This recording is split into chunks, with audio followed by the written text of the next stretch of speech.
आज हम डिस्कस कर रहे हैं special cases of Routh Hurwitz criteria.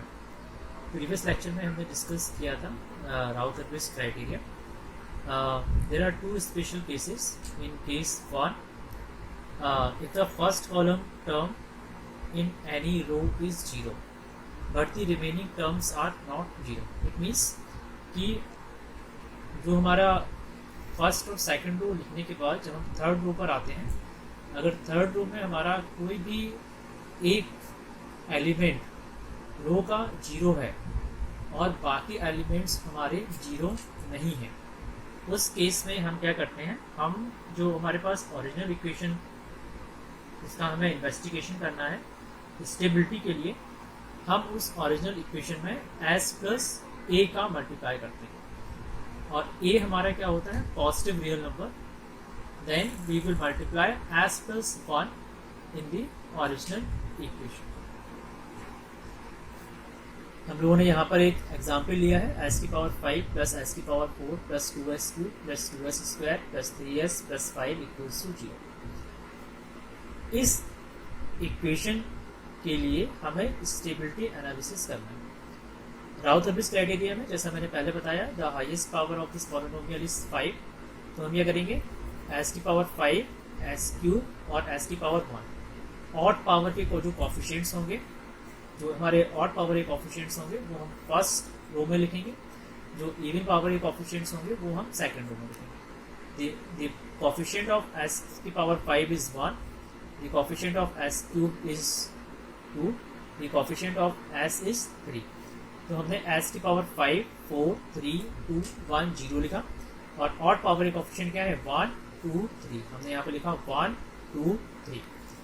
the coefficient of even power s की पावर 4 s स्क्वायर और s की पावर 0, s की पावर 4 का कोफिशिएंट है 1, s टू द पावर 2 का कोफिशिएंट है हमारे पास 2 and s to the power 0 coefficient है 5।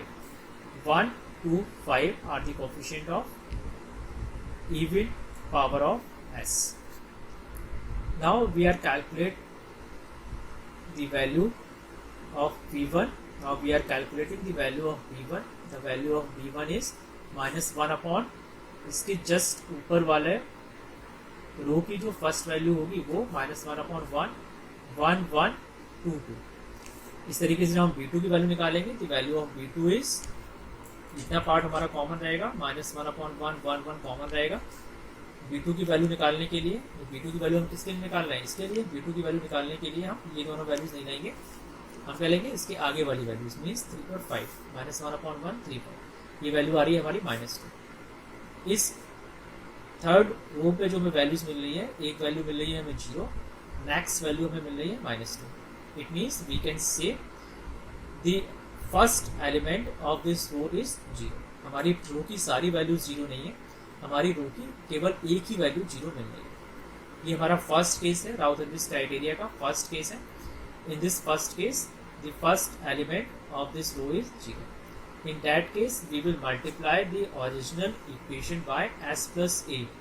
a पॉजिटिव रियल नंबर है और for simplification we are considering a equals to 1। तो हमने जो हमारे पास ओरिजिनल इक्वेशन थी s की पावर 5 प्लस s की power 4 plus 2s cube plus 2s square plus 3s plus 5, इसमें हमने ओरिजिनल इक्वेशन में s प्लस 1 का मल्टीप्लाई किया। इसे सॉल्व करने के बाद हमारे पास इक्वेशन आती है s की पावर 6 प्लस 2s की power 5 plus 3s power 4 plus 4s cube plus 5s square plus 8s plus 5 equals to 0। इसे हमने जैसे हमने राउ-थर्विस क्राइटेरिया सॉल्व किया है पूरा, s की पावर 6 से लेके s की पावर 0 तक लिखा। The highest power is even, even एक ऑप्शन किया हमारे 1 3 5 5 1 3 5 5। ऑड कोफिशिएंट्स क्या है, ऑड पावर 2 4 8 2 4 8। कैलकुलेट करिए ये वाली वैल्यू -1 upon 2 1 2 3 4। फिर ये वाली वैल्यू क्या आएगी हमारी, -1 upon, पहला पूरा पार्ट कॉमन रहेगा, -1 upon 2 1 2 कॉमन रहेगा, क्या रहेगा 5 8। सारी वैल्यूज हमने निकाली। इन सारे वैल्यूज निकालने के बाद फॉर स्टेबिलिटी हम चेक करते हैं, फर्स्ट कॉलम के सारे एलिमेंट्स अगर पॉजिटिव हैं तो सिस्टम इज स्टेबल। अगर हमारे पास यहाँ पे एक भी एलिमेंट हमारा नेगेटिव मिलना है तो हमारे क्या होगा, system unstable. we can see in the first column there is a element -7. तो हमारा क्या हो गया, सिस्टम क्या हो गया, unstable. The number of sign change is equals to the number of roots in the right half of the s plane. ये sign change हमारा कितना हो रहा है यहाँ से, पॉजिटिव से नेगेटिव, नेगेटिव से पॉजिटिव, 2 बार साइन चेंज हो रहा है. Number of sign change in the first column is 2. It means number of roots in the right half of the s plane is 2. System is unstable. ये हमारा first condition है, first special case है Routh Hurwitz criteria का. इसके through हम जो अगर हमारा एक रो का केवल एक एलिमेंट, अगर फर्स्ट एलिमेंट अगर हमारा 0 है, तो हम ये वाला स्पेशल केस अप्लाई करके स्टेबिलिटी फाइंड आउट कर सकते हैं. Now we are discussing the second special case for Routh Hurwitz criteria. अभी हमने डिस्कस किया फर्स्ट केस जिसमें रो का केवल फर्स्ट एलिमेंट 0 है, बाकी हमारे रो के एलिमेंट्स 0 नहीं है. उस केस में हमने s+1 का मल्टीप्लाई किया और फिर जो पॉलिनोमियल आया उसे हमने सॉल्व कर लिया और उसके थ्रू स्टेबिलिटी निकाली. In second case when any one row of RH criteria is 0, मतलब हमारी अगर पूरी रो ही के सारे एलिमेंट्स ही अगर हमारे 0 हैं, अगर हमारे रो के सारे एलिमेंट्स 0 हैं, उस केस में हम क्या करेंगे, हमने एक न्यूमेरिकल लेते हैं, s की पावर 4 प्लस 2s की पावर 5 प्लस 2s की पावर 4 प्लस 24s³ प्लस 48s² minus 25s minus 50 equals to 0. Even power से स्टार्ट हुआ है, s की पावर 5 4 क्यूब s², s की पावर 1, s की पावर 0. हमने इवन पावर के कोफिशिएंट्स क्या है हमारे, सॉरी ऑड पावर से स्टार्ट हुआ है, ऑड पावर के कोफिशिएंट्स क्या है, s की पावर 4 s³ और 1 24 एंड माइनस 25. इवन के कोफिशिएंट्स क्या है, 2 48 एंड माइनस 50. हमने लिखा, सॉल्व किया हमने. अगर हम इसके लिए सॉल्व करेंगे तो वैल्यू हमारी क्या आएगी, -1/2 1 2 24 48. इसे आप सॉल्व करेंगे तो भी 0 आएगा. इसके लिए जब हम सॉल्व करेंगे तो इतना पार्ट तो कॉमन रहेगा, ये -1/2 1 2. आगे क्या वैल्यू आ जाएगी हमारी, क्या आएगा, -1/2 1 2 -25 -50. आप इसे भी सॉल्व करेंगे तो भी 0 आएगा और आगे वाली जब सॉल्व करेंगे वैल्यू 0 आएंगे. हमारी रो के सारे एलिमेंट्स क्या आ रहे हैं, 0.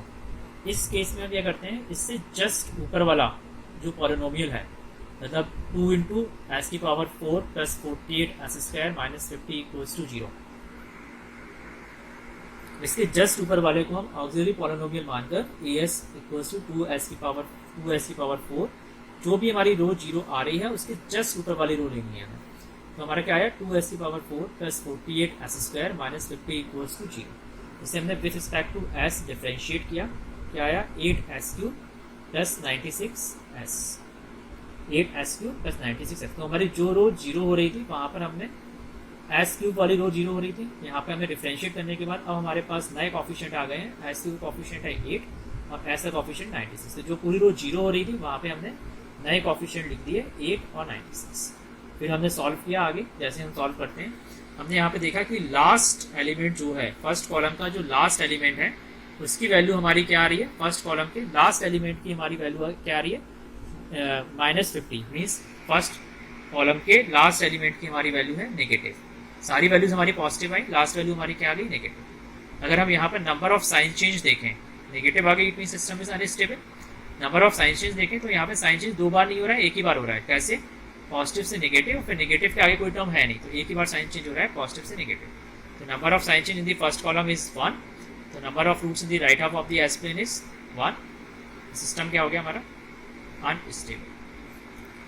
एस्प्लिन की अगर हम बात करें तो हमारे रूट्स अगर left half of the s plane, system stable होता है, और अगर हमारे roots right half of the s plane, system क्या होता है, अनस्टेबल. इस केस में हमारे number of sign change in the first column is 1, number of roots in the right half of the s plane is 1 and the system is unstable.